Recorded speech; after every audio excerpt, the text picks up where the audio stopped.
जय हिंद दोस्तों।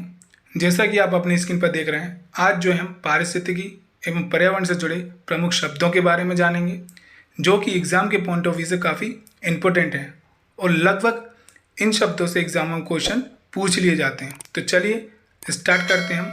लेकिन उससे पहले मैं आपको एक बात और बताना चाहूँगा कि इसी चैनल पर हमारे MPPSC की श्रृंखला चल रही है, जिसके अंतर्गत हमने 5 सब्जेक्ट ऑलरेडी कंप्लीट कर दिए हैं, जिसमें 10 वर्षों में MPPSC द्वारा एग्जाम में जितने भी क्वेश्चन पूछे गए थे, हमने उन सभी क्वेश्चनों को देखा है। साथ में उनसे जुड़े हुए कुछ प्रमुख तथ्यों के बारे में भी जाना है। अगर आपने अभी तक उन वीडियो को नहीं देखा है तो हमारे चैनल पर जाकर आप देख सकते हैं। तो चलिए स्टार्ट करते हैं। फर्स्ट है पर्यावरण। आखिर होता क्या है?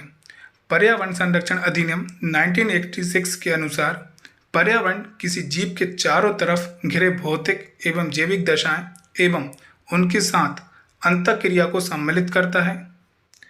दूसरे शब्दों में परि और आवरण शब्दों को जोड़ने पर पर्यावरण शब्द की उत्पत्ति होती है।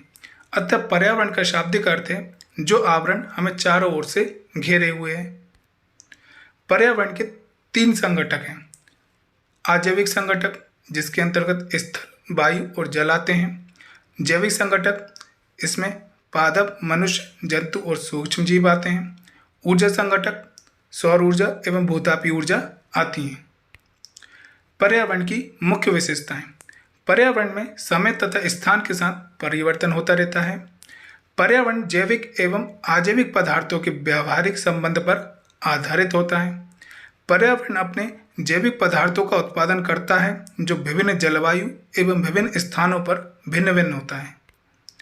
पर्यावरण की कार्रवाई ऊर्जा संचार पर निर्भर करती है। पर्यावरण सामान्यतः पारिस्थितिकी संतुलन स्थापित करने की ओर अग्रसर रहता है। नेक्स्ट टॉपिक है पारिस्थितिकी। पारिस्थितिकी जीव विज्ञान की एक शाखा है जिसमें जीव समुदायों तथा उनके वातावरण के मध्य पारस्परिक संबंधों का अध्ययन करते हैं। जीव तथा उसके बाहरी वातावरण के बीच एक सक्रिय संबंध होता है। पारिस्थितिकी के जनक हम्बोल्ट को कहा जाता है, जबकि इसके आधुनिक पिता यूजिन ऑडम हैं, जिनके अनुसार पारिस्थितिकी प्रकृति की संरचना एवं प्रक्रिया का अध्ययन है। पारिस्थितिकी शब्द का प्रयोग अर्नेस्ट हैकेल ने 1869 में किया, जिसके अनुसार जीवधारियों के कार्बनिक और अकार्बनिक वातावरण और पारस्परिक संबंधों के अध्ययन को पारिस्थितिकी अथवा पारिस्थितिकी विज्ञान कहते हैं। भारत में पारिस्थितिकी के पिता रामदेव मिश्रा को कहा जाता है। तो दोस्तों, मैं उम्मीद करता हूं कि आपको ये वीडियो पसंद आ रहा होगा। अगर आप हमारे चैनल पर नए हैं तो मेरी आपसे दिल से रिक्वेस्ट है कि हमारे चैनल को सब्सक्राइब जरूर कीजिएगा और घंटी का बटन दबा लीजिएगा, ताकि हमारी वीडियो की लेटेस्ट नोटिफिकेशन आप तक सबसे पहले पहुंचे। क्योंकि इस समय हम पूरी तैयारी में हैं आपके लिए रोज नई और बहुत ही उपयोगी वीडियो लाने के लिए, लेकिन ये सब आपके सपोर्ट के बिना बिल्कुल पॉसिबल नहीं है। तो मैं उम्मीद करता हूँ कि आप हमें अपना सपोर्ट दिल की गहराइयों से करेंगे और हम आपके लिए ऐसे ही निरंतर वीडियो बनाते रहेंगे।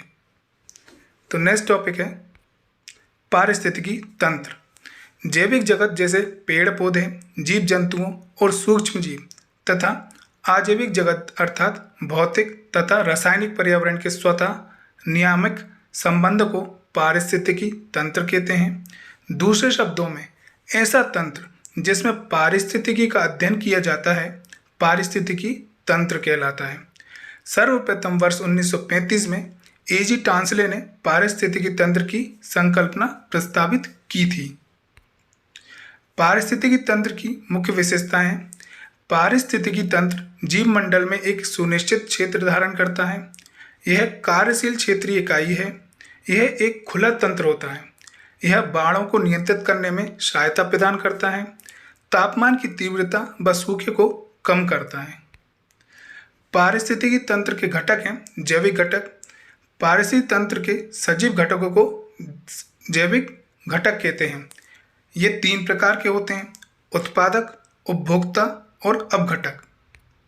उत्पादक ऐसे जीव जो भोजन का स्वयं निर्माण करते हैं लेकिन दूसरों पर कभी आश्रित नहीं होते हैं, उत्पादक कहलाते हैं। उदाहरण, पेड़ पौधे जो प्रकाश संश्लेषण के द्वारा स्वयं भोजन का निर्माण करते हैं।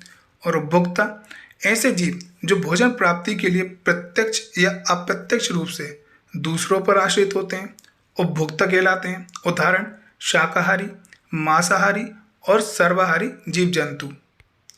अपघटक जो मृत पौधों, जंतुओं और अन्य जैविक पदार्थों को सड़ा गलाकर अपघटित करते हैं, अपघटक कहलाते हैं। उदाहरण, बैक्टीरिया और कवक। अजैविक घटक किसी पारिस्थितिक तंत्र में पाए जाने वाले सभी निर्जीव पदार्थ उसके अजैविक घटक कहलाते हैं। अजैविक घटकों में जलवायु, तापमान, प्रकाश, आर्द्रता, गैसें, सागरीय लहरें, मिट्टी आदि हैं। नेक्स्ट है खाद्य श्रृंखला। पारिस्थितिकी तंत्र में ऊर्जा का स्थानांतरण निरंतर एक श्रृंखला में होता है, जिसे खाद्य श्रृंखला कहते हैं। दूसरे शब्दों में, ऐसे जीव जो भोजन के लिए एक दूसरे पर आश्रित होते हैं, इस श्रृंखला को खाद्य श्रृंखला कहते हैं। जैसे कि आप नीचे देख रहे हैं कि अगर घास है, घास को कौन खाएगा? टिड्डा। टिड्डी को कौन खाएगा? मेंढक। और मेंढक को कौन खाएगा? बाज। यानी इस आधार पर हम ये कह सकते हैं कि जो हैं ये एक दूसरे पर आश्रित हैं। बिना घास के टिड्डा कुछ नहीं कर सकता, और टिड्डा को खाए बिना मेंढक नहीं रह सकता, और मेंढक को खाए बिना बाज नहीं रह सकता। तो इन सब की कड़ी एक दूसरे से जुड़ी हुई है, तो ये खाद्य श्रृंखला है। खाद्य श्रृंखला में ऊर्जा का प्रवाह हमेशा एक दिशीय होता है। खाद्य श्रृंखला के मुख्यतः 3 से 4 चरण होते हैं। जैसे कि आप देख रहे हैं, इसमें एक और एग्जाम्पल दिया हुआ है। जैसे ये लीफ दी हुई है, लीफ को कैटरपिलर खा रहा है, कैटरपिलर को मेंढक खाता है, और मेंढक को स्नेक खाता है, और स्नेक को मोंगोस खा लेता है। तो इस टाइप से एक श्रृंखला के रूप में चलते रहते हैं। खाद्य जाल। खाद्य श्रृंखलाओं का परस्पर जुड़ना खाद्य जाल कहलाता है। खाद्य जाल को सम्मिश्र खाद्य श्रृंखला भी कहा जाता है। ऐसा तब होता है जब एक ही उत्पादक अनेक शाक भक्षी खाते हैं। खाद्य जाल में ऊर्जा का प्रवाह कई दिशाओं में होता है। जैसे कि आप ये देख रहे हैं कि एक ही, मतलब घास को हिरन भी खाएगा, टिड्डा भी खा सकता है, गेंडा भी खा सकता है। तो क्या है कि मतलब एक उत्पादक को अन्य जो भी हैं उपभोक्ता वो खा सकते हैं या खाते हैं, तो वो क्या कहलाता है? खाद्य जाल के अंतर्गत आता है। नेक्स्ट है जैव आवर्धन। जब कुछ प्रदूषक आहार श्रृंखला के साथ सांद्रता में बढ़ते जाते हैं और ऊतकों में जमा हो जाते हैं, तो इस घटना को जैविक आवर्धन, इंग्लिश में बोलते हैं बायो मैग्निफिकेशन कहते हैं। दूसरे शब्दों में, जब कोई हानिकारक रासायनिक पदार्थ एक पोषण स्तर से दूसरे पोषण स्तर की ओर जाता है, तो इसकी सांद्रता में वृद्धि होती चली जाती है। यही जैव आवर्धन कहलाता है। डीडीटी, डाइक्लोरो डाइफेनाइल ट्राइक्लोरोएथेन जैसे प्रदूषक जैव अनिम्नीकरणीय यानी नॉन बायोडिग्रेडेबल हैं। इनका एक बार अवशोषण होने के पश्चात उत्सर्जन द्वारा बाहर निकालना लगभग असंभव हो जाता है। डीडीटी एक ऐसा रसायन है जिसे जैविक रूप से नष्ट नहीं किया जा सकता। डीडीटी का सांद्रण प्रथम स्तर पर सबसे कम, द्वितीय स्तर पर सबसे अधिक और तृतीय स्तर पर उससे भी अधिक होता है। डीडीटी के द्वारा सबसे ज़्यादा नुकसान सर्वोच्च उपभोक्ता को होता है। सर्वोच्च उपभोक्ता कौन है? मनुष्य, जो क्या करता है? शाकाहारी भी होता है और मांसाहारी भी होता है, दोनों। तो मनुष्य को हम क्या बोलते हैं? सर्वोच्च उपभोक्ता। याद रखिएगा। 1970 से 1972 में विश्व में डीडीटी प्रतिबंधित है, लेकिन भारत में इसे 1984 में प्रतिबंधित किया गया है। नेक्स्ट है जैव संग्रहण। जब कोई हानिकारक रासायनिक पदार्थ किसी जीव में प्रवेश करता है और वह एक पोषण स्तर से दूसरे पोषण स्तर की ओर स्थानांतरित नहीं होता है, तो इस प्रक्रिया को हम जैव संग्रहण कहते हैं। जैव संग्रहण को पार्ट्स पर मिलियन, जिसको शॉर्ट में बोलते हैं पीपीएम में मापा जाता है। जैव संग्रहण को प्रभावित करने वाले कारक हैं पदार्थों का ग्रहण करना, दूसरा है पानी में प्रदूषकों की सांद्रता, तीसरा है पदार्थ का भंडार तथा भंडारण क्षमता। नेक्स्ट है जैव विविधता। जैव विविधता शब्द मूलतः दो शब्दों से मिलकर बना है, जैविक और विविधता, जिसका अर्थ है जीव जंतुओं एवं वनस्पति की विभिन्न प्रजातियों से है। दूसरे शब्दों में विभिन्न प्रकार की प्रजातियों के बीच पाई जाने वाली विविधता ही जैव विविधता कहलाती है। जैसे कि आप देख रहे हैं यहाँ कई प्रकार के जीव जंतु होंगे ये, तो इन सब में जो है एक साथ रहने की प्रक्रिया, पूरे जानवर एक जगह पर मिलते हैं, तो ये हमारी क्या कहलाती है, जैव विविधता कहलाती है, जैसा कि आप देख रहे हैं। जैव विविधता शब्द का प्रयोग सर्वप्रथम वॉल्टर जी रोजेन द्वारा 1905 में किया गया, जबकि जैव विविधता शब्द का प्रयोग सर्वप्रथम E.A. नॉट्स एवं R.E. मैकमैन्स के द्वारा 1980 में किया गया था। अब जैव विविधता के 3 प्रकार भी होते हैं, वह कौन कौन से होते हैं? आनुवांशिक विविधता होती है, प्रजाति विविधता होती है और पारितंत्री विविधता होती है। तो चलिए जानते हैं क्या होते हैं ये। आनुवांशिक विविधता एक ही प्रजाति के जीव जंतुओं व वनस्पतियों में पाई जाने वाली भिन्नता ही आनुवांशिक विविधता कहलाती है। उदाहरण के लिए मानव आनुवांशिक रूप से होमोसेपियन प्रजाति से संबंधित है, जिसमें कद, रंग और अलग दिखावट जैसे शारीरिक लक्षणों में काफ़ी भिन्नता है। इसका कारण आनुवांशिक विविधता है। जीन आनुवांशिक की इकाई है। नेक्स्ट है प्रजाति विविधता।